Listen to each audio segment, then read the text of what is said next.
नमस्कार, माउन्टेन संवादमा स्वागत छ। म सचिता बुढाथोकी।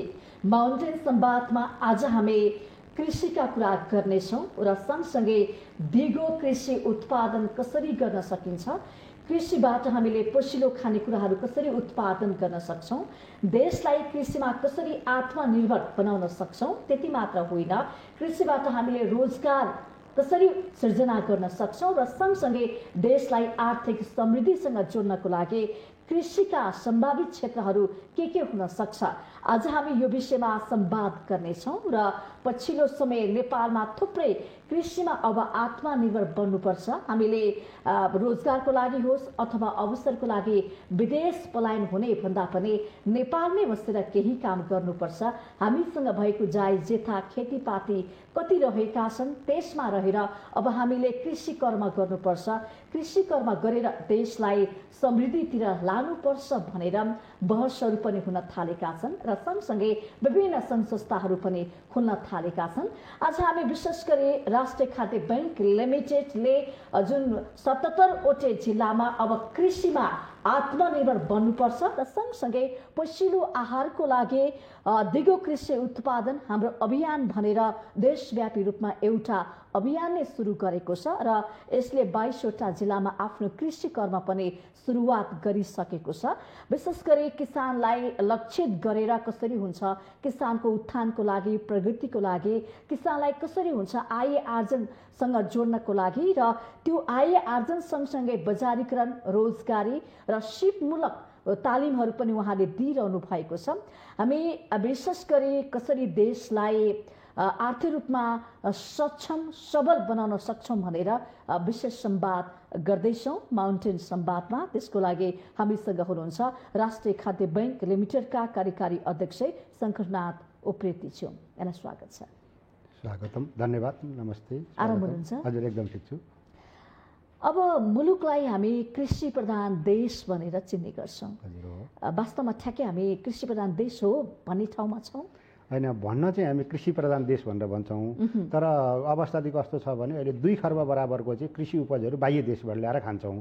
अब झन्डै 67% चाहिँ किसानहरू भएको देश भनेर भनिन्छ, तर यहाँभित्रको कृषि उपजले चाहिँ हाम्रो पूर्ण रूपमा चाहिँ ग्राहस्थ उत्पादनमा योगदान पुर्याउने कुरादेखि सबै कुरा हेर्ने भने अत्यन्त न्यून छ। जस्तो तपाईँको ग्राहस्थ उत्पादनमा कृषि प्रधान देशको वा कृषि उपजबाट कृषिबाट कति छ त भन्दाखेरि चाहिँ 25%देखि चाहिँ 28% भन्दा उँभो जान सकेको छैन अहिलेसम्म। त्यसले पोइन्टमा कहिलेकाहीँ यसो तलमाथि भए पनि त्यसले गर्दाखेरि के हो भने भनाइ र गराइमा तादम्यता छैन। जस्तो हाम्रो कृषि प्रधान देश भनेर भनिसकेपछि कृषि काम गर्ने मान्छेहरूमा हुनुपर्ने खालको चाहिँ जुन म किसान हुँ, मैले चाहिँ यो किसानी पेसा गर्दाखेरि चाहिँ अपनाउँदाखेरि चाहिँ मेरो सम्मान आउँछ, म चाहिँ किसान हुँ भनेर चाहिँ भन्न सकिने, गर्वका साथ भन्न सकिने अवस्था छैन। अनि त्यो कृषि पेसामा लागेका किसानहरू हामी जो छौँ उहाँहरू चाहिँ एउटा गाडी चढेर हिँड्न सक्ने खालको हैसियत बनाएका छैनौँ, जसले गर्दाखेरि चाहिँ कस्तो भने कृषि भनेको चाहिँ सबै खालका कुराहरूको समस्या भनेको चाहिँ त्यही किसानसँग जो माटोमा खेल्छ, जो माटोमा खेलिन्छ, जो माटोबाट उत्पादन गरिन्छ, त्यस्ता खालका मान्छेहरूले सबै चाहिँ आर्थिक व्यवहारदेखि लिएर सबै उसैले बेहोर्नुपर्छ। उदाहरणको लागि मैले धेरै पहिला जानु परेन, अस्ति मात्रै चाहिँ एउटा प्राकृतिक प्रकोप भयो, बाढीले आएर धानहरू बगाएर लिएर गयो, किसानहरू मारमा पर्नुभयो। अब त्यसले गर्दाखेरि एउटा निर्णय गर्ने खालको कुरासम्म त नेपाल सरकारले गरेको छ।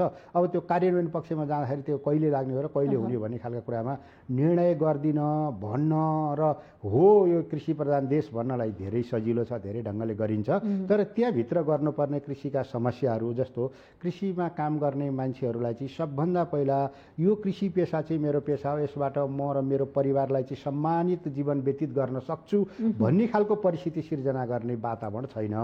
त्यो किन छैन भनेदेखि त्यो खेती कमाइ गर्ने मान्छे भनेको हयको दृष्टिकोणले हेरिने, ऊ भनेको चाहिँ अब अरू समाज पेसा व्यवसायबाट चाहिँ गर्न नसकेको तल्लो स्तरको मान्छेहरूले गर्ने। अब अहिले त झन् हुँदाहुँदै कस्तो भइदियो भने खेती कमाइ गर्ने मान्छेहरू आफ्नो खेती कमाइप्रति चाहिँ लाग्ने परिस्थिति पनि बनेन, त्यो लागेको चाहिँ आफ्ना कृषि उपजहरूले बजारीकरणको पाउने सम्भावना पनि रहेन।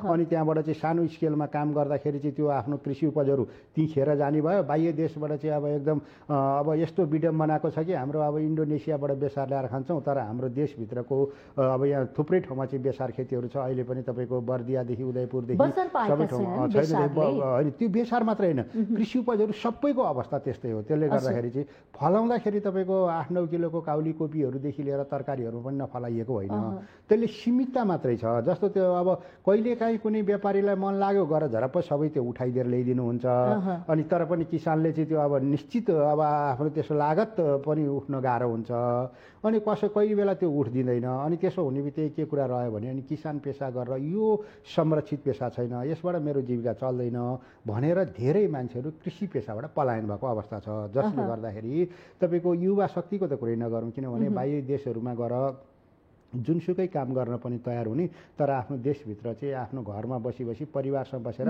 आफ्नो घर खेतमै चाहिँ खेती कमाइ नगर्ने परिस्थिति सिर्जना गरियो। त्यो राज्यले गरेको सिर्जना। उहाँले भन्नुभयो वर्तमान भनौँ न कृषि पेसाको अवस्थाको बारेमा चित्रण गरिरहँदाखेरि तपाईँले पनि अब कृषिमा आत्मनिर्भर बन्नुपर्छ है, कृषिबाट रोजगार सृजना गर्नुपर्छ।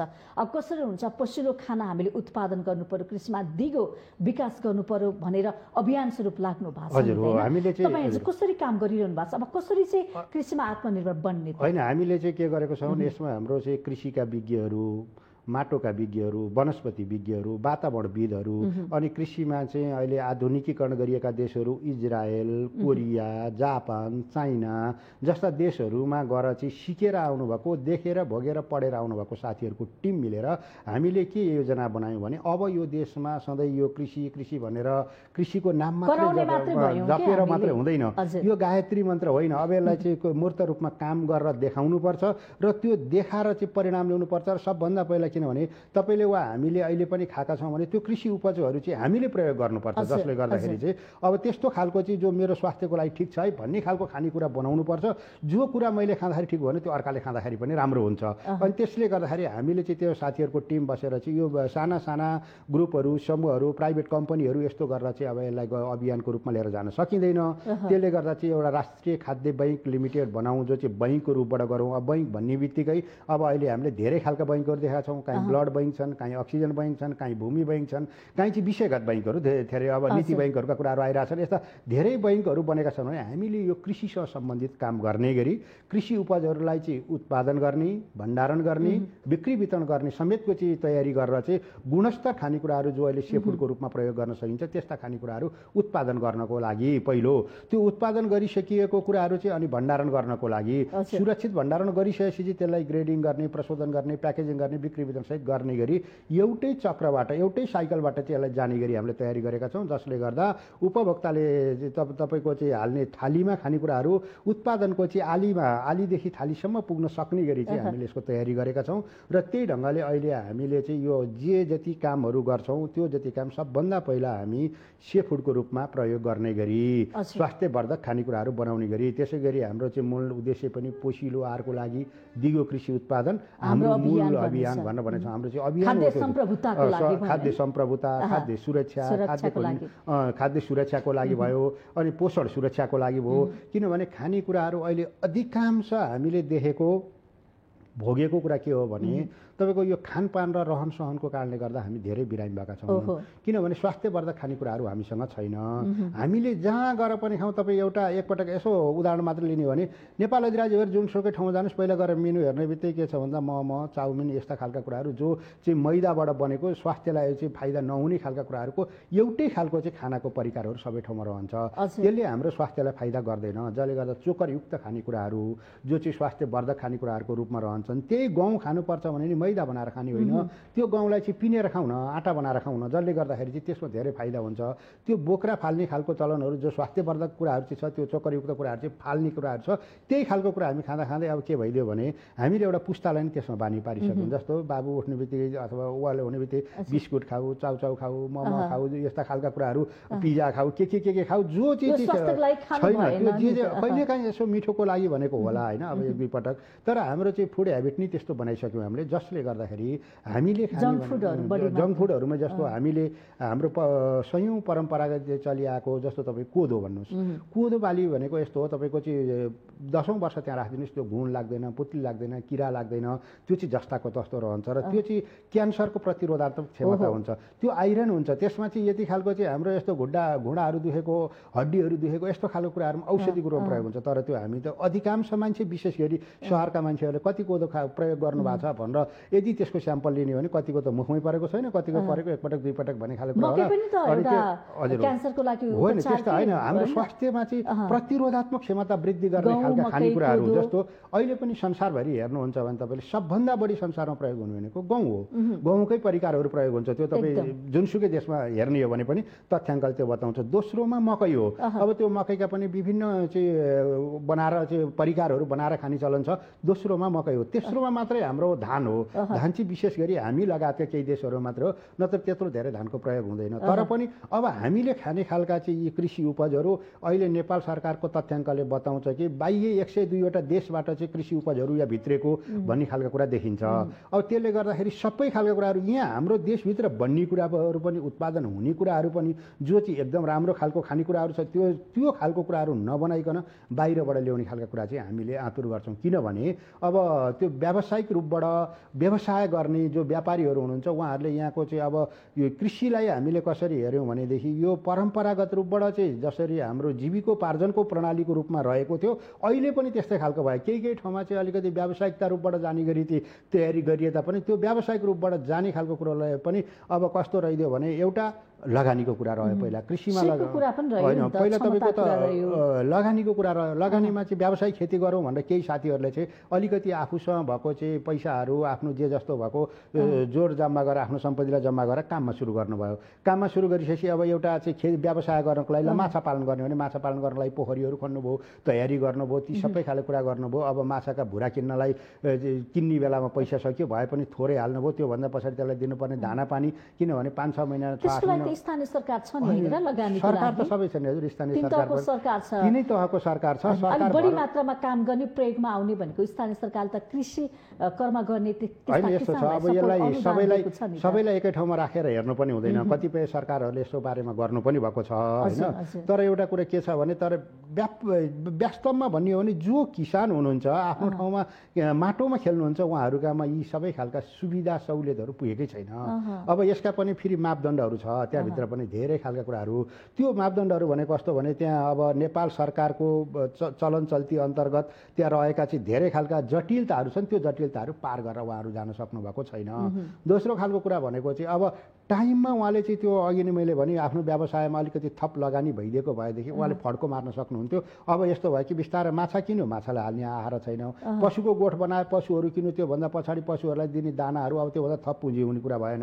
अब त्यसभन्दा पछाडि कतिपय अब बाली नालीहरूको त्यो बिमा गर्नकै लागि पनि सरकारहरू एकदम अनुच्छुक हुँदा छन् जस्तो खालको कुराहरूमा। अब मैले भन्न खोजेको कुरा के भने अब यसले गर्दाखेरि अब त्यो किसानलाई 100% सफल गराउने हो भने राज्यका निकायले पनि उहाँहरूलाई दिने खालको चाहिँ जस्तो एउटा अलिकति लगानीको बाटो, लगानी मैत्री वातावरण बनाइदिनु पर्यो। त्यो कसरी हुन्छ भन्दाखेरि अहिलेसम्मको परम्परामा हेर्ने हो भनेदेखि तपाईँको लगानी गर्ने भनेको बैङ्कले हो। बैङ्कमा जानको लागि चाहिँ अब त्यो जो वाणिज्य बैङ्कहरू हुनुहुन्छ उहाँहरूको बिचमा जानको लागि चाहिँ त्यो धेरै डकुमेन्टेसनहरूको काम छ जो किसानहरूले त्यो पुरा गर्न जान्नै हुन्न। त्यो नहुने बित्तिकै त्यो कागजपत्र बोकेर कोही एउटा कहाँ जानु पर्यो। अब त्यो जानेको मान्छे कहाँ गइसकेपछि चाहिँ उसले अनि बैङ्कमा पुर्याउने भयो। अनि त्योभन्दा बैङ्कमा चाहिँ गएर ती सबै खालका चाहिँ गतिविधिहरू हेरियो। अनि उहाँ गइसकेपछि चाहिँ ल उहाँको कोल्याटर मिलेन, कोल्याटरको चाहिँ पर्सेन्टेज पुगेन, के भन भनेर अब उहाँहरूले बैङ्कले चाहने भनेको चाहिँ घर घडेरी खालको राम्रो कोल्याटर दिनु पर्यो। अब त्यो खेतीयोग्य जमिन पनि भएन, किनभने खेतीयोग्य जमिन कतिपय बाटो नपुगे होला, कतिपय ठाउँमा के नहोला। अनि त्यसले गर्दा त्यस्तो भएन भनेपछि त्यहाँ बैङ्कबाट पनि सहजतापूर्वक आउने भएन। अब त्यसले गर्दा सरकारले पनि दिने भनेको सरकारको अनुदान सहयोग भनेको चाहिँ कस्तो रह्यो भने आफ्नो पहुँचमा सरकारको आसपासमा रहन सक्ने मान्छेहरू, जो सरकारसँग चिनजान भएका मान्छेहरू उहाँहरूले मात्र लिएर जानु भएर आफ्नो कार्यकर्ता पाल्ने मात्रै काम भयो। अब भनेको कृषिलाई साँच्चै रूपान्तरण गरेर लिएर जाने हो भने, कृषिमा काम गर्ने हो भने अब बैङ्कहरूले वा राज्य सरकारले स्थानीय निकायको रोहबरमा तपाईँको चाहिँ वाणिज्य बैङ्कहरूले वा सरकारले चाहिँ उहाँहरूलाई अब कृषि लोनको व्यवस्था गरिदिनु पर्यो, जो प्रोजेक्ट लोनको रूपमा रहने। उहाँले आफूले लगानी गरेको केही 1 करोड रुपियाँ लगानी गरेको छ उदाहरणको लागि भने त्यसभन्दा पछाडि कति चाहिँ उहाँलाई पैसा नपुगेको हो त्यो चाहिँ त्यहाँको चाहिँ सबै डाटा निकालेर थप पैसाहरू जति चाहिँ अब अर्को सरकारी पैसाबाट जानु पर्यो केही समयसम्मको लागि। तर त्यो चाहिँ कस्तो भने व्यवसाय गर्ने किसानहरूले पनि साथीभाइहरूले पनि के गर्नु पर्यो भने आफ्नो व्यवसायप्रति प्रतिबद्ध भएर म यसैबाट चाहिँ यो मेरो जीवन निर्वाहको हो र यो चाहिँ मेरो एउटा जीवन मर्डरको सवाल हो, म चाहिँ यसबाट एकदम सफल हुन्छु भन्ने ढङ्गले पूर्ण प्रतिबद्धता साथमा लागेर चाहिँ स्थानीय निकायको रोहबरमा त्यहाँको स्थानीय सरकार हुन्छ, स्थानीय सरकारसँग दर्ता भएर त्यसभन्दा पछाडि बैङ्कको वा अरू निकायको कहाँबाट पैसा लिइन्छ त्यसलाई समय समय फिर्ता गर्ने वातावरण बन्ने बित्तिकै अब लगानीको भयो। दोस्रो कुरो अब बजारको सुरक्षा गर्नु पर्यो। बजारको सुरक्षामा के हो भने अब कतिपय कुराहरू त्यहाँ प्राविधिक कुराहरू रहन्छन्, जस्तो अब खेती कमाई प्रणाली जति हामीले यहाँ बसेर कुरा गर्दाखेरि सजिलो छ भन्छौँ त्यति सजिलो छैन। किनभने अब हेर्दै चाहिँ तपाईँको त्यहाँ धान फलिरहेको हुन्छ, धान फल्दा एकपटक चाहिँ हवार किराहरू सबैतिरबाट आउँछन् र त्यो धानमा लागिदिन्छन्, त्यसलाई सकाइदिन्छन्। अर्को तपाईँको चाहिँ बोडी सिमीहरू गरिराख्नु भएको छ, त्यहाँभित्रबाट चाहिँ किराहरू जान्छन्, पतेरो लाग्छ, के लाग्छ, त्यसको उत्पादनको कुरोहरूमा घटाइदिन्छ। एकैछिन भनेको केही समयभित्रै पनि धेरै खालका चाहिँ त्यो प्रकोपहरू हुन्छन्, फरक ठाउँमा फरक समयमा फरक खालका प्रकोप हुन्छन्। एउटै मात्रै अहिले यस्तो रह्यो त्यो ठाउँमा यस्तो हुन्छ भन्ने खालको कुरा पनि रहेन। त्यसले गर्दाखेरि यसको लागि के गर्नु पर्यो भने अब त्यो प्राविधिकहरूको अथवा विषयगत ज्ञान भएका विशेषज्ञहरूको व्यवस्थापन गरिदिनु पर्यो। अब नेपाल सरकारले के गर्न सक्छ भने अहिले पनि मैले देखेको कुरामा नार्कबाट चाहिँ रिटायर भएर बस्नुभएको वा कृषि कलेजहरूबाट पढाएर कृषिको बारेमा जानकारी लिएर काम गरेर बस्नुभएको जो एउटा समय सीमा पुगेपछि नेपाल सरकारबाट उहाँहरू रिटायर हुनुहुन्छ, जो नेपालको ऐन अन्तर्गत छ। त्योभन्दा पछाडि पनि उहाँहरू टायर त हुनुभएको छैन, रिटायर मात्रै भएको, काम गर्न त सक्नुहुन्छ। त्यस्ता खालका मान्छेहरूलाई लगेर चाहिँ अलिकति मात्रै उहाँहरूले हिजो चाहिँ अब त्यहाँबाट पाउने खालका चाहिँ जे सेवा सुविधा पाइरहनु भएको छ भने केही पैसा दियो भने उहाँहरूसँग भएको सिप ज्ञान बुद्धि र विवेकलाई प्रयोग गर्न सकिन्छ, जो उहाँहरूले चाहिँ 18, 30, 40 वर्षसम्म त्यहाँबाट अनुभव लिनुभएको छ। त्यस्ता खालका सब मान्छेहरू पनि यहाँ थुप्रै हुनुहुन्छ, अहिले घरमा बसिराख्नु भयो। त्यस्तो खालको मान्छेहरूलाई पनि गर्न सकिने भयो। अब त्यो खालको कुरामा चाहिँ उहाँहरूले त्यस्तो कन्सल्टेन्सीको रूपमा चाहिँ स्थानीय निकायहरूले प्रादेशिक निकायहरूले गरेर चाहिँ त्यो खालको योजनाहरू बनाउँदाखेरि थोरै मूल्यमा धेरै उपलब्धिमूलक काम हुन सकिने खालको हामीभित्रको सम्भावना छ र राष्ट्रिय खाद्य बैङ्क लिमिटेडले चाहिँ त्यो कुरालाई पनि सुरुवात गरेको छ। त्यसैले गर्दाखेरि अघि नै मैले भने कृषि विज्ञहरू, वातावरणविदहरू, माटो विज्ञहरू, वनस्पति विज्ञहरू जो चाहिँ धेरै पहिलादेखि अनुभव लिनुभएको उहाँहरूलाई पनि हामीले लिएका छौँ। त्यसै गरी अहिले चाहिँ एकदम गरिराख्नु भएको जिल्लामा तपाईँहरू पुगिसक्नु भयो? हामी चाहिँ लगभग नेपाल अधिराज्यको 77 जिल्लामा पुग्ने गरी प्लानिङ गरेका छौँ। हामी भर्खरै स्थापना भएको हो, 1 वर्ष पनि भएको छैन। तर त्यसो गर्दा नि बिचमा कोभिडको सङ्कुचन आयो। कोभिडले गर्दाखेरि कतिपय ठाउँमा जान पाइएन, घरभित्रै रहनुपर्ने परिस्थिति भयो, जो तपाईँ हामी सबैलाई थाहा भएको विषय हो।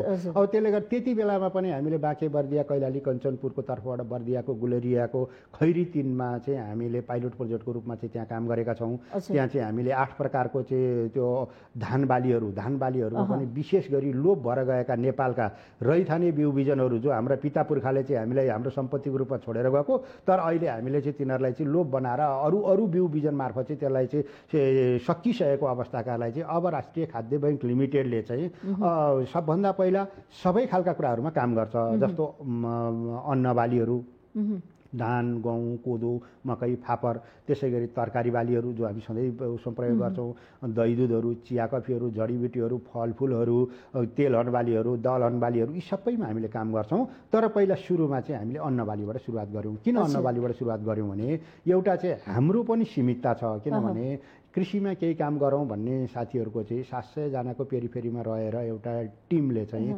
आफूसँग भएको चाहिँ आफ्नो घाँस काटेर उब्रेको पैसा चाहिँ लगानी गरेर यो नेपाल सरकारले पनि यसले यसमा आएको छैन, बाह्य अनुदान सहयोग पनि केही छैन, हामी केही गरेर देखाउँछौँ र यो अभियानको रूपमा हामी अगाडि बढ्छौँ र यो अभियानले नेतृत्व गर्दै गएपछि भोलि सबै निकायहरूलाई हामी यसमा सहभागी गराउन सकिन्छ भनेर चाहिँ अनि त्यहाँबाट हामी लागेको टिमले चाहिँ काम गरेका छौँ। 2 अर्ब रुपियाँ पुँजी चाहिँ यसको चुक्ता पुँजी राखेर चाहिँ अब अहिले 1 अर्ब चाहिँ चालु पुँजी राखेर हामी अगाडि बढ्ने तयारी गरेका छौँ र त्यही अनुसारको काममा हामी गएका छौँ। अब कम्पनी रजिस्टर कार्यालयमा चाहिँ हामीले दर्ता भएर हाम्रा काम गतिविधिहरू गरेका छौँ। स्थानीय निकायहरूमा दर्ता भएका छौँ जहाँ हामीले काम गरेका छौँ। यसलाई चाहिँ एउटा उद्योगको रूपबाट कृषि उद्योगका रूपबाट लिएर जाने गरी तयारी गरेका छौँ र यसो गरिरहँदाखेरि चाहिँ त्यहाँ हामीले पाइलट प्रोजेक्टको रूपबाट चाहिँ अहिले हामी आफैले 8 प्रकारको धानको बिउहरू चाहिँ त्यहाँ लगेर हेऱ्यौँ, जो चाहिँ तपाईँको बासमती चामलको रूपमा, जो रैथाने बालीको रूपमा ती लोप वर्गका अनादि लगायतका चाहिँ त्यो धानहरूलाई चाहिँ हामीले त्यहाँ गएर अहिले लगाएर हेऱ्यौँ। हेर्दा कतिपय चाहिँ राम्रोसँग तिनीहरूको चाहिँ उत्पादन भयो त्यो ठाउँमा। अब त्यहाँ चाहिँ हाम्रो विषयगत विज्ञहरू हुनुहुन्छ। सबभन्दा पहिला माथिको अब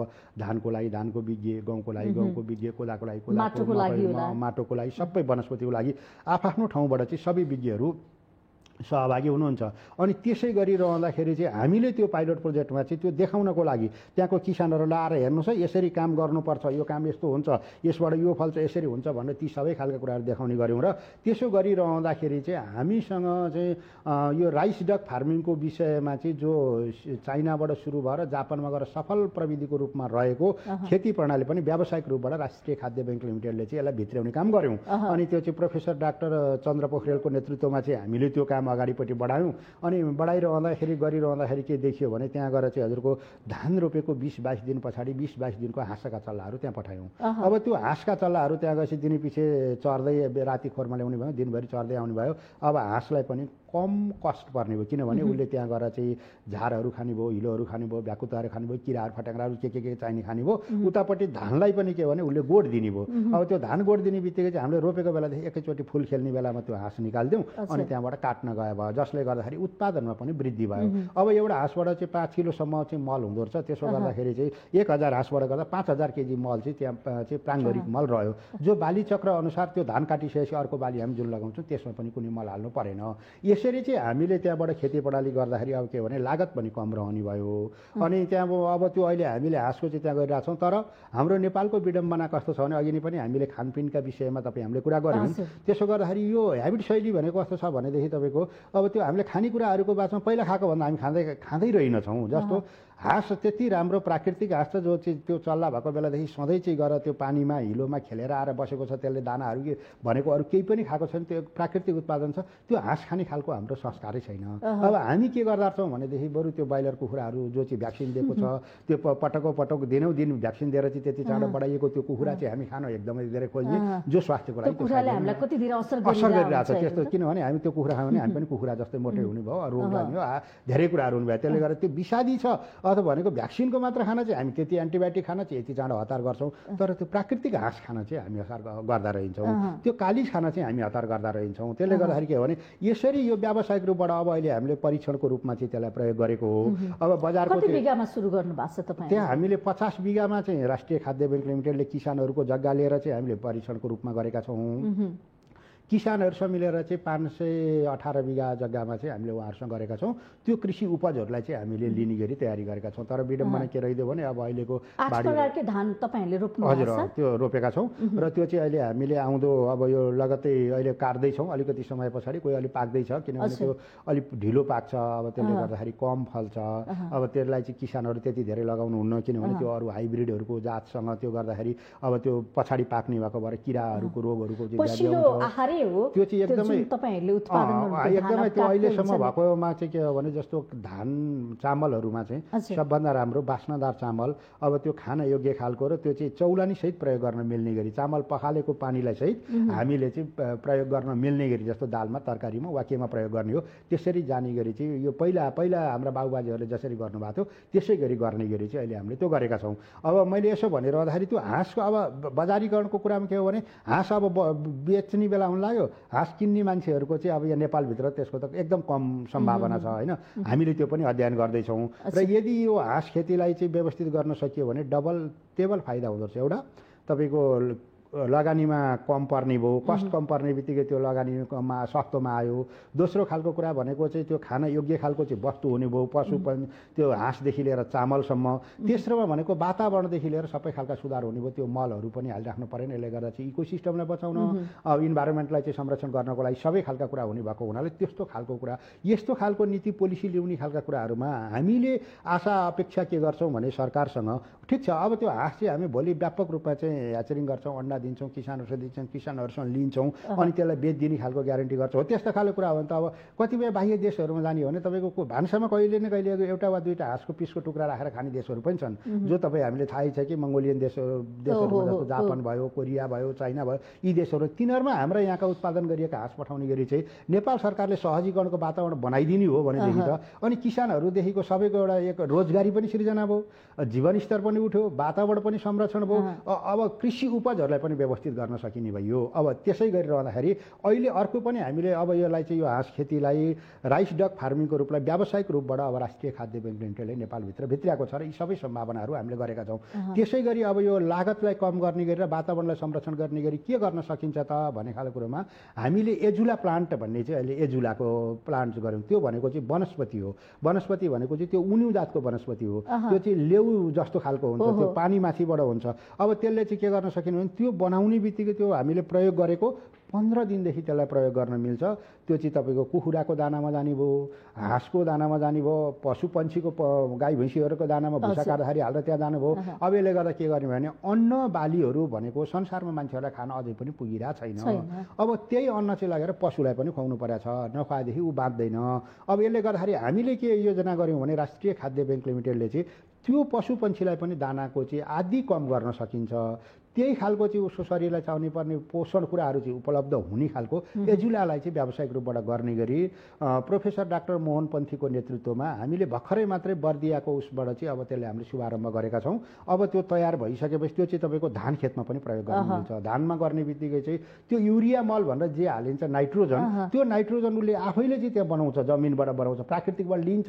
त्यस्तो खालको सजिलो छ जसले गर्दाखेरि यो उपाय यो विधि किसानलाई थाहा छ होइन। यो अब किसानहरूलाई थाहा गराउँदैछौँ, किनभने हामी राष्ट्रिय खाद्य बैंक लिमिटेडमा भएका, यहाँ पढेका, जानेका, थाहा भएका त्यो टिमले उहाँहरूलाई गराउँदैछौँ र त्यो सहजता पनि हामीले दिन्छौँ। किनभने बर्दियामा लगेर अब त्यो गुलेरिया नगरपालिका 3 खैरीमा राष्ट्रिय खाद्य बैंकको उसमा गएर चाहिँ एजुला पाइन्छ है भन्ने बित्तिकै त उहाँहरूले अब त्यो एजुला भने कहाँ हो, कसरी गरेर लिनु पर्थ्यो, कहाँ कति मूल्य पर्थ्यो त्यो कुरा भएन नि त। त्यहाँको किसानहरूले त अब त्यहाँ अघि नै मैले भने हामीले चाहिँ त्यो पाइलट प्रोजेक्टको रूपमा गरेकाले आएर हेर्नुहुन्छ, अलिकति लिएर जानुहुन्छ, उहाँहरूले प्रयोग गर्नुहुन्छ। कुनै गाह्रो छैन यो। तपाईँको चाहिँ यो पानीमा लगेर राखिदिने बित्तिकै चाहिँ त्यो लेउको रूपबाट अगाडिपट्टि बढ्छ अनि त्यसलाई झिक्दै चाहिँ हाम्रो पशु पन्छीहरूलाई खुवाउन सकिन्छ। अनि त्यो धानको बेलामा धान रोपेको 10-12 दिन भएपछि चाहिँ त्यहाँबाट त्यो धानले चाहिँ अलिकति जरा माटो हाल्न लागेको हुन्छ। त्यो बेलामा चाहिँ त्यो चिसो भएको ठाउँमा चाहिँ लगेर त्यो प्लान्ट छरिदिने बित्तिकै चाहिँ अब त्यसको बिउ जस्तो हुन्छ, त्यसलाई छरिदिने बित्तिकै सरर त्यो गरेर फिजिन्छ। अनि त्यहाँबाट 15-20 दिन पछाडि त्यो हरियो भएर त्यो सबै ठाउँमा चाहिँ धान खेतभरि ढाकिसकेको हुन्छ। अनि त्यो हरियो चाहिँदैन, त्यो आफै मल हो, ऊ आफै मल हो त। अनि त्यसलाई केही चाहिँदैन। अनि त्यसले अन्न बालीको लागि त्यसले काम होइन, सबैको भन्दा धानलाई चाहिँ सुक्खा बालीहरूलाई गर्दैन, पानीमा रहने हो। किनभने अघि नै मैले भने त्यो पानीमा तैरिने खालको लेउ भएको कारणले गर्दाखेरि, झार भएको कारणले गर्दाखेरि अरू बालीहरूलाई भन्दा एउटा चाहिँ पशु पन्छीहरूलाई दानाको रूपमा र धान खेतमा चाहिँ नाइट्रोजन उपयुक्त ल्याउनको लागि चाहिँ त्यसले काम गर्छ। त्यो ढङ्गले त्यो पनि हामीले नेपालमा त विशेष गरी मलको हाहाकार देखिन्छ। होइन, यो मलको त हेर्नुहोस् यो सधैँ हाहाकार हुन्छ। अहिले पनि त्यही त अब गहुँ छर्ने बेला हुन लाग्यो, गहुँको बेला मल पाइँदैन, धान रोप्ने बेला धानको बेला मल पाइँदैन। अनि त्यहाँबाट सधैँ मलका कुराहरू एकदम ठुल्ठुला कुराहरू हुन्छन्। अब यो मलभित्रको राजनीति के छ, अब हामी जस्तो किसानहरूले अथवा तल्लो लेभलको मान्छेले बुझ्दैनौँ। तर कहिले भने समस्या त 1 वर्ष हुन्छ, महामारी एकपटक हुन्छ, तर वर्षौँ पछि सधैँ जुनसुकै बाली आउँदाखेरि पनि कहिले किसानहरूले चाहिँ सुपथ समयमा, सुपथ मूल्यले सही समयमा त यो मल पाएको त कहिल्यै पाइएको छैन। त्यसले गर्दा उत्पादनमा पनि ह्रास आइरहेको छ। अब टाइममा मल हुने हो भने तपाईँको अहिले पनि गहुँ छर्ने बेला भेट्छ, गहुँ छर्ने बेलामा मल उपलब्ध गराइदिने हो भनेदेखि त्यसले हाम्रो अन्न बालीहरूमा धेरै सपोर्ट गर्छ। खाद्य सुरक्षाको कुराहरूमा अब राम्रो काम गर्छ। अहिले हामीले चाहिँ त्यहाँ बर्दियामा अब गहुँ खेती गरौँ, गहुँ खेती पनि न्युट्रिसनयुक्त खालको गहुँको खेती गरौँ, अनि त्यो बिउ बिजन बनाऊँ र त्यो किसानहरूलाई पनि देऊँ।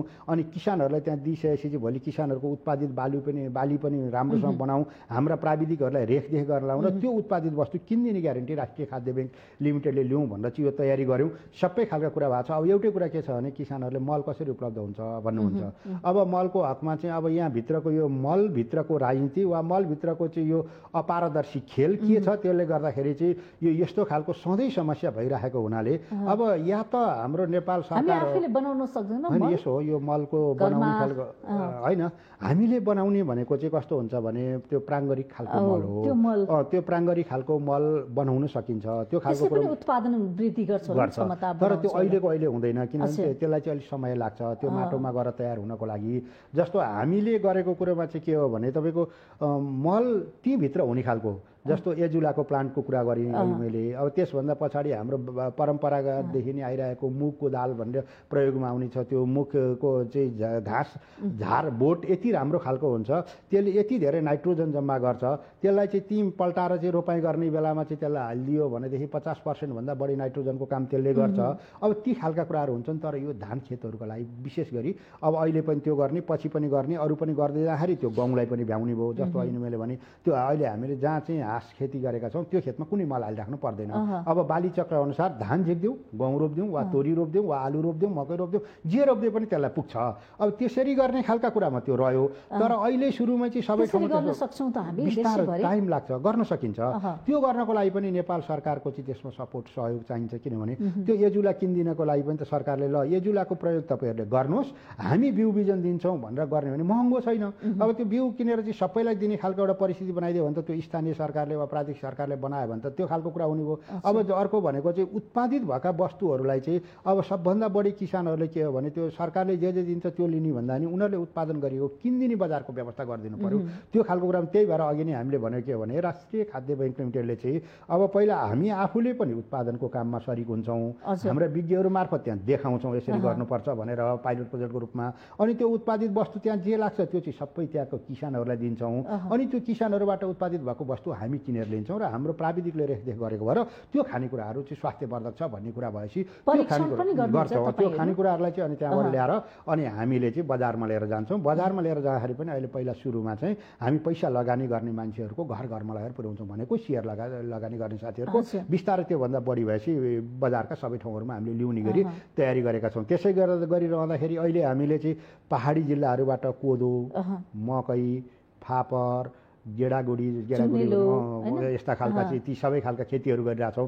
जो चाहिँ गेडागुडी भने सिमी, बोडी, भटमासहरू भए यो खालको कुराहरू गरिरहेछौँ भने तराईका जिल्लाहरू धान गरेका छौँ। अब यो धानभन्दा पछाडि तोरी र हामीले चाहिँ काहीँ मकै, झापा मोरङ सुनसरीतिर मकै गर्छौँ किनभने त्यहाँ गहुँ कम फल्छ। अनि त्यहाँबाट पश्चिमका ठाउँहरूमा हामी चाहिँ गहुँ रोप्छौँ, त्यहाँ गहुँ बढी फल्छ। अनि यसरी जाने गरी चाहिँ तयारी गरेका छौँ र यो अभियानलाई बिस्तारै बिस्तारै बढाएर हामीले चाहिँ 77 जिल्लामा पुर्याउने गरिसकेका छौँ, गर्ने गरी तयारी गरेका छौँ।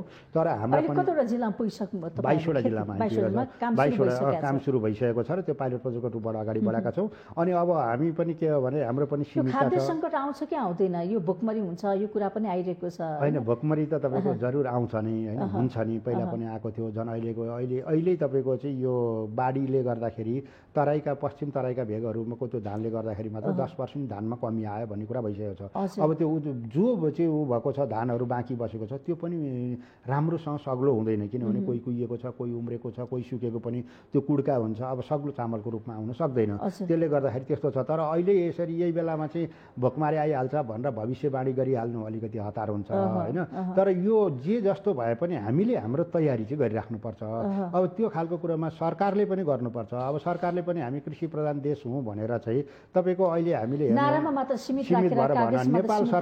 नेपाल सरकारले चाहिँ अब कृषिमा काम गर्छु भनेर भनेको कतिको चाहिँ एउटा यथार्थ छ भन्ने खालका कुरा बुझ्नको लागि हामीले कृषिमा गएको नेपाल सरकारको बजेटलाई मात्र हेर्ने हो भने पनि त्यो बजेटले आँकडा बताउँछ कि कृषिप्रति सरकार उत्तरदायित्व छैन, अनुदारवादी छ, त्यसमा चाहिने जति काम गर्न सक्दैन भन्ने खालको कुरा के हो भने अरू देशहरूको कृषिमा ठुलो बजेट हुन्छ, राम्रो फड्को मार्छ, कृषिबाटै चाहिँ देशलाई सम्पन्न बनाउँछन्।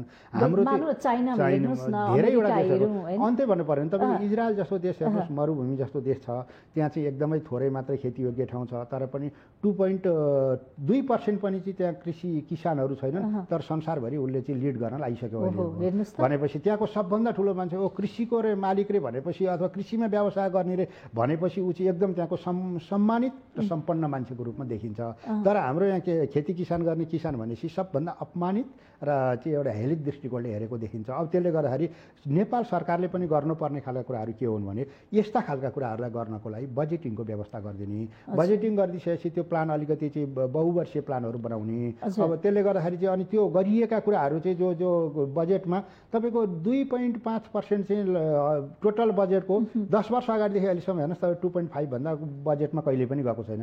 त्यसभित्र फेरि त्यो सबै उत्पादनको काममा मात्रै लाग्ने हो र होइन नि। त्यहाँ त अब प्रशासनिक खर्चहरू हुन्छ, तालिम गोष्ठीहरू हुन्छन्, अथवा चाहिँ त्यो मर्म समारोहहरू हुन्छन्, के हुन्छन्, त्यहाँ सबै खालका टोटल बजेटमा छ। त्यसबाट चाहिँ त्यो आधी मात्रै गयो भने आधी आउँदाखेरि अब 1.5%ले मात्रै त के चाहिँ देशमा चाहिँ यत्रो कृषिमा उथलपुथल हुन्छ भन्ने खालको कुरा रह्यो। त्यसले गर्दाखेरि होइन, लगानीलाई पनि वृद्धि गर्नु पर्यो, त्यो सही ठाउँमा गर्नु पर्यो, अलि व्यवस्थित खालको कुराहरूलाई चाहिँ काममा दिनु पर्यो। जस्तो चाहिँ एकदम क्षणिक रूपमा अब चक्लाबन्दी गरेर खेतीपाती गर्ने भन्ने कुरा पनि आयो नि अगाडि। हजुर, होइन, त्यो त एकदमै राम्रो पक्ष हो। चक्लाबन्दी गर्दाखेरि अहिले भन्दा तपाईँको 25% चाहिँ तपाईँको कृषि उपजहरूको चाहिँ वृद्धि हुन्छ भनेर आँकडाले बताउँछ, विज्ञहरूले भन्नुहुन्छ। भन्नुको मतलब त्यो अहिले भएका आँठा गराहरूलाई चाहिँ एकै ठाउँमा बनाएर लिएर जाने बित्तिकै त्यो सम्म बनाउने बित्तिकै उत्पादनमा वृद्धि हुनु स्वाभाविक पनि हो, त्यो हुन्छ नि भन्नुभएको छ। तर के छ भने विडम्बना, हाम्रो जस्तो देशमा चक्लाबन्दी एकदम गाह्रो छ। किन गाह्रो छ भने चक्लाबन्दी गर्न सकिन्न। मसँग भएको एउटा सानो जग्गाको 4 कट्ठा होला, 6 कट्ठा होला, अर्का 1 बिघा होला, कति होला, ती जग्गालाई सबै एकै ठाउँमा ल्याउँ भन्दाखेरि हामी दिन चाहँदैनौँ। जग्गामाथिको हाम्रो स्वामित्वमा अर्को कोही मान्छेले त्यो गर्ने बित्तिकै मेरो चाहिँ सिमाना गयो भनेर भन्छौँ। सिमानामा झै झगडामा हामी कुटाकुट गरेर कति मरेका पनि छौँ यो देशमा। भनेको सास सिमानाको विषयमा चाहिँ हामी एकदम पहिलादेखि नै रिजेक्ट छौँ, जसले गर्दाखेरि त्यो अहिले चक्लाबन्दीमा जाने खाले कुरामा एकदम व्यवहारिक हो, स्वाभाविक हो। GPS प्रणाली मार्फत गर्ने हो भने मेरो एक रौँ पनि फरक नपरिकन मेरो जग्गा अथवा हाम्रो जग्गा एकै ठाउँमा आउँछ। तर त्यो खालको कुरोमा हामी पुगिसकेका छैनौँ। त्यही भएर यो कुरो अहिले चाहिँ सरकारले चाहेर पनि गरिहाल्न नसक्ने देखेको भएर चाहिँ राष्ट्रिय खाद्य ब्याङ्क लिमिटेडले के गर्यो भने जग्गामा चक्लाबन्दी गर्न छैन, खेतीमा चक्लाबन्दी गरौँ भन्ने खालको हामीले तयारी गरेकै त्यही हो। अब त्यसले गर्दा किनभने त्यो 1 बिघा हुने मान्छेलाई पनि त्यही खेती गर्न लगाउने, त्यो खेती गरिदिएको किन्दिने ग्यारेन्टी लिने, 4 कट्ठा हुने मान्छेलाई पनि त्यही खेती गर्न लगाउने, त्यही किन्दिने। एवं रीतिले उसो जे जति क्षेत्रफल जग्गाको छ त्यसैमा चाहिँ एउटै खेती लाउने बित्तिकै गाउँभरि चाहिँ एउटै खेती लाग्ने भयो उहाँहरूको। अनि त्यहाँबाट उत्पादनमा पनि हाम्रो प्राविधिकहरूले चाहिँ सिकाउन पनि कम रहने भयो, उहाँहरूको उत्पादन पनि वृद्धि हुने भयो। हिजो किसानले चाहिँ बिउ बिजन आफै खोज्न जानु पर्थ्यो, मल आफै खोज्न जानु पर्थ्यो, बजार आफै खोज्न जानु पर्थ्यो। रोग लाग्यो भनेदेखि चाहिँ त्यो रोगको लागि चाहिँ डाक्टर खोज्न वा हुनु आफै त्यो सबै पर्थ्यो भने अब हामीले राष्ट्रिय खाद्य ब्याङ्क लिमिटेडले जहाँ पुगेर चाहिँ पाइलट प्रोजेक्टको रूपमा हाम्रा कामका सुरुवात गरेका छौँ, त्यो ठाउँमा चाहिँ हामीले अब बिउ बिजन पनि त्यहाँ हाम्रो पाइलट प्रोजेक्टबाट लागेको त्यहाँ चाहिँ फलेको त्यो बिउ किसानहरूलाई दिन्छौँ र त्यो ग्यारेन्टीका साथ हामीले किन्दिने लिन्छौँ, किन्दिने ग्यारेन्टी गर्छौँ उत्पादित वस्तुलाई। त्यसले गर्दा बजारको उहाँलाई ढुक्क भयो, सुरक्षित भयो। दोस्रो खालको कुरा भनेको उहाँको हाम्रो प्राविधिकहरूले गरेर चाहिँ बेला बेलामा चाहिँ त्यो बिउ दिएको बेलादेखि चाहिँ फल पाकिने बेलासम्म उहाँहरूलाई चाहिँ त्यसको रेखदेख निरीक्षण गर्नुभयो। अब त्यो डाक्टरी काम पनि अथवा त्यो बालीको डाक्टरको काम पनि अरूले प्राविधिकहरूले गरिदिनु भयो, उहाँहरूले गरिराख्नु परेन। अब मल बनाउनको लागि पनि हामीले प्राङ्गारिक मलहरू बनाउनको लागि उहाँहरूलाई सिकाउँछौँ। प्राङ्गारिक मलहरूमा पनि धेरै खालका छन्। अघि नै मैले तपाईँलाई भने एजुलाको कुरा भयो, त्यसै गरी चाहिँ त्यो मुगुको कुरा भयो, ढैँचाका कुरा भयो, जीवातु मलका कुराहरू भयो, गडेउला मलका कुरा भयो, जो हाम्रो परम्परागत रूपदेखि रहेका गाई वस्तुका हाम्रा बाबुबाजेहरूले बनाइराख्नुभएका मलहरू भयो। त्यस्ता खालका कुराहरूलाई चाहिँ अझ व्यवस्थित गर्नको लागि र त्यसबाट धेरै चाहिँ प्रतिफल लिनको लागि चाहिँ हाम्रो प्राविधिकहरूले उहाँहरूलाई सिकाउनु हुने भयो। अनि त्यसो गर्ने बित्तिकै के रह्यो भने अब किसानले चाहिँ त्यो खेतीको कामलाई मात्रै व्यवस्थित गरिदिनु भयो भने, आफ्नो श्रमलाई मात्रै लगानी गर्नुभयो भनेदेखि अहिले उहाँको चाहिँ जुन उत्पादन भइरहेको छ त्यही जग्गामा त्यही क्षेत्रफलमा चाहिँ उहाँले अहिले 1 कट्ठाबाट चाहिँ 10 मन अथवा 4 मन उब्जाउनु भएको थियो भने भोलि त्योभन्दा बढी उब्जाउन सक्नुहुन्छ।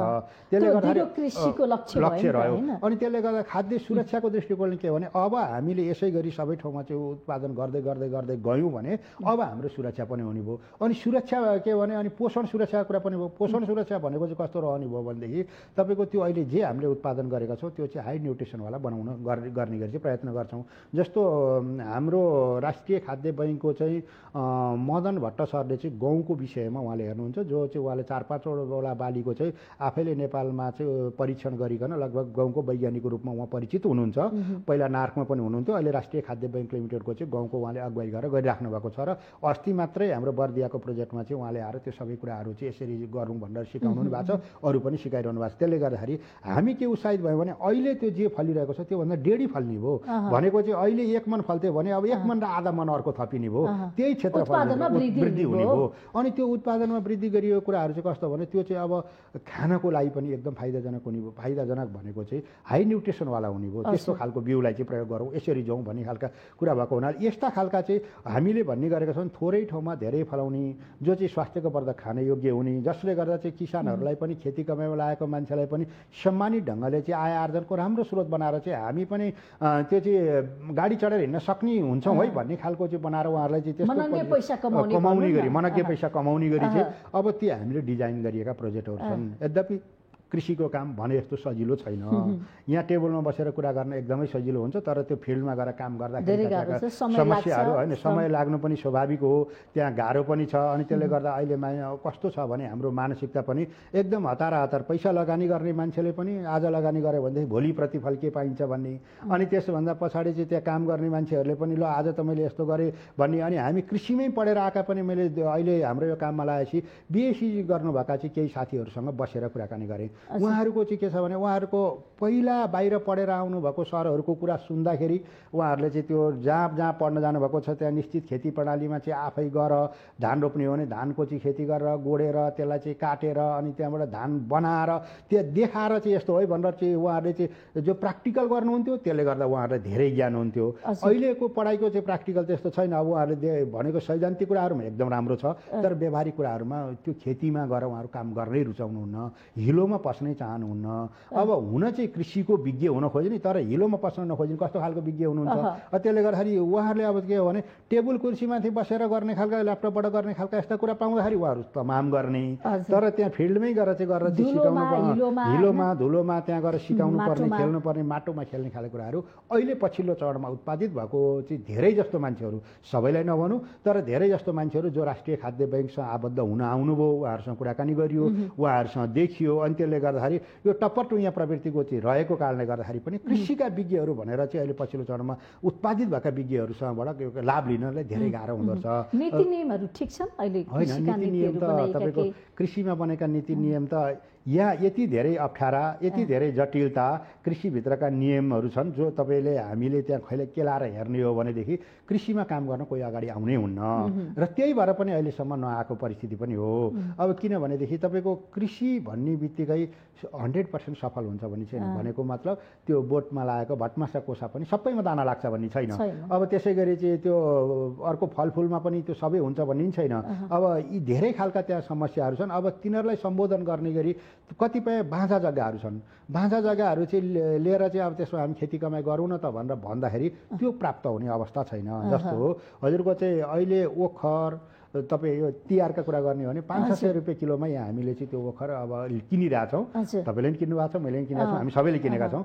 त्यो ओखर यति सजिलोसँग यहाँ फलाउन सकिन्छ। 4-5 वर्षको बिचदेखि त्यसले उत्पादन दिन लाग्छ। त्यो लामो समयसम्म दिन्छ, झन्डै 100 वर्षको आसपासभन्दा बढी दिन्छ भनेर विज्ञहरूले भन्नुहुन्छ। त्यो रोपेपछि फलिरहन्छ। अब त्यस्तो खालको कुरा त्यो चाहिँ जो हातले माड्ने खालको ओखर हुन्छ त्यस्ता खालका कुराहरू छन्, कटुसहरू छन् जो हाम्रो वनस्पति रूपमा चाहिँ खेती नहुने खालका ठाउँहरूमा त्यस्तो खालको खेती लगाइदियो भने पनि त्यो एकदमै राम्रो न्युट्रिसनयुक्त पनि भयो, आर्थिक उपार्जनको कुरा पनि भयो। अहिले हामीले चाहिँ बाहिर देशबाट त्यो ल्याइराख्नु परेन, भोलि हामी बाहिर पठाउन सक्छौँ। तर त्यसको लागि अब बिरुवा किन्नु जानु पऱ्यो भनेदेखि त कति भन्छ बिरुवाको चाहिँ अब 1000 रुपियाँ 1200 भन्दा अब एकदम महँगो 5000 6000 बिरुवा उपलब्ध नहुने बाहिर देशबाट ल्याउनु पर्ने यस्ता खालको कुरा भएपछि मान्छेहरूमा चाहिँ अब त्यसो चाहिँ फुलकै कुरा गरौँ हजुर होइन। यसले गर्दा तमाम खालको कुरा जस्तो नेपाल सरकारले चाहिँ यहाँ उसले लगानी गरेर चाहिँ एउटा ल म नेपालमा चाहिँ यस्तो खालको चाहिँ त्यो ओखरको बिरुवा यहाँ बनाउँछु, यो ठाउँमा लाग्छ भने सरकारसँग छ नि त त्यो प्लान सबै, यो ठाउँको लागि चाहिँ दिन्छु ल तपाईँहरूलाई यसरी लगेर चाहिँ रोप्नुहोस् भन्ने हो भने मान्छेले हाराहालुस गरेर त्यो ओखरको चाहिँ लगेर त्यहाँ रोप्नुहुन्छ। हो त्यसको लागि लगानी गऱ्यो भने त त्यसको लागि अनुदान दियो भने त पुर्याइदियो भने त अब जस्तो दोलखाका जिल्लाहरूमा वा पहाडी जिल्लाहरूमा रामेछाप भनौँ वा जुनसुकै जिल्लाहरूमा भनौँ त्यो जिल्लाहरूमा चाहिँ ओखर त्यस्तो फल्ने ठाउँ छन्, त्यहाँसँग बिरुवा पुर्याइदिने र अनि त्यो खालको संरक्षण गर्ने हो भनेदेखि ल यो यसबाट चाहिँ फलाउनुहोस्, फलाएको कुरालाई बजारीकरण गरिदिनको लागि चाहिँ हामी प्रचार प्रसारको सहयोग गरिदिन्छौँ, के गर्न सक्छौँ भन्ने खालको किसानहरूसँग बसेर प्लानिङ बनाउनु पर्दैन अहिलेसम्म। अब कस्तो बनाउने भने हाम्रो देशको प्लानिङ चाहिँ तपाईँले नीति नियमका कुरा गर्दाखेरि अघि नै सन् 2016मा चाहिँ एउटा हाम्रो देशमा चाहिँ 20 वर्षीय कृषि योजना भन्ने खालको योजना तयार गर्नुभयो कृषि विज्ञहरूले। त्यो 20 वर्षीय कृषि योजना बनाउँदाखेरि चाहिँ त्यो कागजमा ल्यापटपमा ती सबै खालका कुराहरूमा यति राम्रा खालका चाहिँ आहा साँच्चै अब देशले चाहिँ कोल्टे फेर्ने भयो, मुहार फेर्ने भयो भन्ने खालका रहे, आउने भयो भन्ने खालको कुरा भयो। तर भइदियो के भने त्योभन्दा पछाडि हाम्रा रैथाने नेपालीहरू लोभ भएर गए, किनभने त्यो केही पनि संरक्षण हुने भएन। खालि बहुराष्ट्रिय कम्पनीको बिउ किनेर ल्याउने अनि त्यो बिउ लगेर रोपाउने, अनि रोपाइसकेपछि एक बाली त्यो प्रयोग हुन्छ, दोस्रो पटकदेखि त्यो लाग्दैन। अनि त्यसले गर्दा त्यति मात्र होइन, अब बहुराष्ट्रिय कम्पनीका चाहिँ तथा नाम चाहिँ बिउहरू आउनु लाग्यो। हिजो अस्ति मात्र आउँदैछ भक्तपुरमा चाहिँ त्यहाँ किसानहरू चाहिँ मर्कामा पर्नुभयो। अब त्यसले बिउ धान पाक्ने बेलामा भाला लागेन। अब त्योभन्दा विडम्बना के हुन्छ हेर्नु त। अब त्यो किसानले चाहिँ त्यत्रो मेहनत गरेर चाहिँ सबै काम गरिसकेको छ, खाने बेलामा भाला लाग्दैन। अब त्यसको जवाफदेही त को हुने भन्दाखेरि त त्यो बिउ यहाँ भित्राउनको लागि दिने हो भने नेपाल सरकार हुनु पर्यो। त्यो बिउ बेच्ने मान्छेले स्वीकृति लिएको छैन भनेदेखि त्यसलाई लगेर कारबाही गर्नु पर्यो। होइन भनेदेखि त्यो नेपाल सरकारले त्यसको दायित्व र जिम्मेवारी लिनु परेन भन्दा देशमा त हाम्रो सरकारका त यस्ता नीति नियमका त कुरै छैन। जसलाई जे मन लाग्यो उसले त्यही काम गर्दाखेरि हुने भयो। अनि भोलि जतिखेर समस्या आएपछि चाहिँ अनि त्यहाँबाट त्यो समस्याको चाहिँ सबै भार चाहिँ किसानले बोक्नुपर्ने, चाहे त्यो मलको हकमा होस्, बिउको हकमा होस्, वा अरू दैविक प्रकोपको हकमा होस्, वा नेपाल सरकारको नीति निर्माणका कुराहरूमा होस्। अब एउटा काहीँ बाटोमा पहिरो गइदिन्छ, पानी आइदिन्छ, बाटो बगाइदिन्छ, अब त्यो बाटो महिनौसम्म बनेको हुँदैन, त्यो कृषि उपजहरू कुहिएर गएको हुन्छ। अनि अब व्यावसायिक रूपबाट खेती गर्ने मान्छेले त त्यो बाटो बनाएर लिएर जान सक्दैन हो। यस्ता खालका कुराहरू जो छन् त्यसको लागि चाहिँ अब यो कृषिमा देशलाई आत्मनिर्भर नबनाइकन नेपाल सरकारले, नेपालमा रहेका पार्टीहरूले वा यहाँ सरकार बनाउँछु भन्नेवालाहरूले आर्थिक समृद्धिका कुरा जे जति गर्ने हो भने सबभन्दा पहिला कृषिलाई नै हेर्नुपर्छ। सम्भावना क्षेत्र हाम्रो कृषि नै हो। कृषि भन भने समृद्धि एकदमै दिन सकिन्छ, रोजगारी नेपाल बनाउन एकदम आरामसँग सकिन्छ। त्यो जे सुखी नेपाली समृद्ध नेपाल भनेकै कृषिभित्र छ। कृषि भनेकै नेपाल हो। नेपालको माटोभित्र छ, त्यो नेपालको वातावरणभित्र छ, नेपालको हावापानीभित्र छ र यहाँको माटो छ। त्यो माटोलाई चाहिँ अब हामीले पहिला माटो चिन्ने गरी चाहिँ योजना बनाउनु पर्यो। त्यसो गर्नको लागि चाहिँ हाम्रो अब त्यो देखाउनको लागि होइन, चुनाव जित्नको लागि होइन, सस्तो लोकप्रियताको लागि होइन, भोट लिनको लागि चाहिँ एकदम वाकपटुता प्रयोग गरेर चाहिँ गर्छौँ भन्ने खालको कुरा होइन। देखिने गरी रिजल्ट आउने गरी चाहिँ अब पार्टीहरूले, दलहरूले वा सरकारले यो खालका कुरा गरिएन भनेदेखि भोलि सबै खालको असफलता हुन्छ। सरकार असफलता हुनु भनेको यो देशका किसानहरू असफलता हुनु हो, यहाँका जनताहरू असफलता हुनु हो। अहिले भइसकेको छ। किनभनेदेखि हाम्रो यत्रो युवा जनशक्तिहरू जति सबै बाहिर गएर चाहिँ इजरायलमा गएर चाहिँ त्यो तपाईँको त्यत्रो तातो घाममा चाहिँ इजरायलभित्र गएर चाहिँ त्यही गोलभेडाका पात गोड्न सक्ने, त्यही गोलभेडा फलाउन सक्ने, त्यही तरकारी खेतीमा काम गर्न सक्ने, हाम्रो यहाँ चाहिँ गर्न नसक्ने। तपाईँ यति राम्रो ठाउँ छ कि यो वातावरण बनाइदिनु पर्यो सरकारले। अब त्यसले गर्दाखेरि चाहिँ अब हाम्रो प्रत्येक 2 घन्टाको फरकमा जानुहोस्, एकदम राम्रो फरक खालको चाहिँ मौसम छ, हावापानी छ, त्यहाँ फरक खालको, फरक क्वालिटीको, फरक स्वादको चाहिँ खानेकुराहरू उत्पादन हुन्छ, उत्पादन गर्न सक्छ। त्यो गर्ने खालको तयारी गरेर अब कस्तो छ भने तपाईँको गोलभेडा त मोटामोटी हामीले यहाँ बनाइरहेका छौँ, प्याज बाहिरबाट ल्याउँछौँ, अनि त्यसभन्दा पछाडि चाहिँ तपाईँको लसुन बाहिरबाट ल्याउँछौँ, कागती बाहिरबाट ल्याउँछौँ। त्यो कागती भनेको 12 महिना फल्छ, पहाडमा पनि फल्छ, तराईमा पनि फल्छ। त्यसलाई राखिदिने खालको ठाउँ मात्रै बनाइदिने हो भनेदेखि हामीले भनेका छौँ राष्ट्रिय खाद्य ब्याङ्क लिमिटेडले त्यही भएर अहिले तपाईँसँग कुरा गर्दाखेरि यो जग्गालाई चक्लाबन्दी गर्न नसक्दा खेतीलाई चक्लाबन्दी गऱ्यौँ। अब त्यो उत्पादित वस्तुहरूलाई चाहिँ राख्ने ठाउँ मात्रै बनायौँ भनेदेखि भण्डारणको कुरालाई अलिकति व्यवस्थित गरिकन सरकारले चाहिँ हामीलाई चाहिँ सपोर्ट गरिदिने हो भने तपाईँको मूल्यको कुरा पनि छ होइन। 8-10वटा विषयहरूमा अथवा 8-10वटा वस्तुहरूमा हामी 3 वर्षभित्र देशलाई आत्मनिर्भर बनाउँछौँ, त्यस एकदम सक्छौँ। तर त्यो राख्ने ठाउँ चाहिने फलेको बेला त प्याज फलाउनु पनि गाह्रो छैन। हामी यति धेरै प्याज फलाउँछौँ तर त्यो फलाइसकेपछि राख्ने ठाउँै छैन।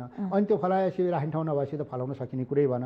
फलाउने भनेको हामीले नि किसानलाई चाहिँ फलाउन लाउँछौँ, किसानबाट हामीले लिन्छौँ, अनि त्यो राख्ने ठाउँ भइसकेपछि चाहिँ हामीले बाहिर पठाउने खालका चाहिँ कामहरू भन्दा हाम्रो बजारलाई व्यवस्थित गरिदिने काम भयो भने हामी सक्छौँ भन्ने खालको कुरामा। समयको लागि यहाँलाई धेरै धेरै धन्यवाद। धन्यवाद सचिताजी। तपाईँले पनि यसरी चाहिँ राष्ट्रिय खाद्य ब्याङ्कको बारेमा आम पब्लिकको बिचमा जाने, सुसूचित हुने एउटा चाहिँ परिस्थिति सिर्जना गर्नुभयो।